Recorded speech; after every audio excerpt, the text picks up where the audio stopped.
Salut à tous, aujourd'hui je vous présente le quartier de Jimbocho. C'est là où se situe le siège social du Weekly Shonen Jump. Dans ce quartier, donc, on trouve le siège du Weekly Shonen Jump. Bon, voilà une photo qui date d'il y a quelques mois, avec à côté Shogakukan, l'éditeur. Et là c'est le bâtiment où il y a le Ultra Jump, Young Jump, avec une petite exposition à l'extérieur qu'on peut regarder. Il y a 10 ans, on pouvait voir l'exposition à l'intérieur, selon les mangas qu'il y avait. Là, maintenant, c'est plus possible, c'est plus en dehors.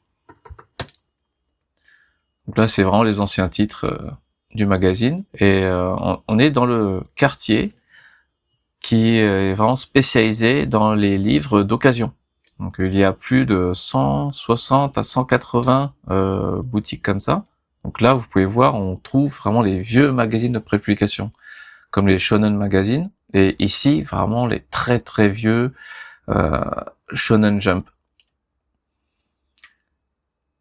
Là, les vieux mangas, vraiment à des prix assez abordables. On n'est pas dans du très très recherché. Et juste à côté, vous avez le tout nouveau Jump Shop qui a ouvert en mi-mars de cette année.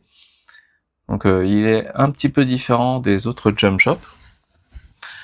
Les gammes, les produits qu'on trouve sont un peu différents. Et là, vous avez encore un autre Jump Shop qui est pas très loin, à 20 minutes à pied, dans le Tokyo Dome. C'est un parc d'attractions public. On paye chaque attraction à part, mais on peut se balader à l'intérieur. C'est assez impressionnant.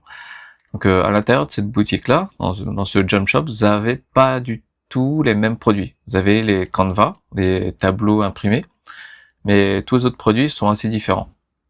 Là, vous avez des produits typés un petit peu plus otaku, merchandising de ce type-là.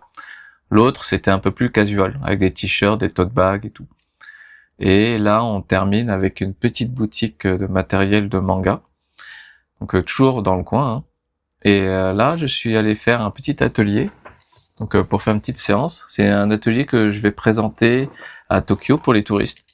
Donc si vous êtes intéressé, je vais vous apprendre à utiliser la plume. Et selon ce que vous voulez apprendre, donc on peut aussi s'adapter. Donc vous repartez avec un shikishi que vous aurez réalisé à la plume. Donc voilà pour ce petit tour à Jimbocho, un quartier au plein cœur de Tokyo.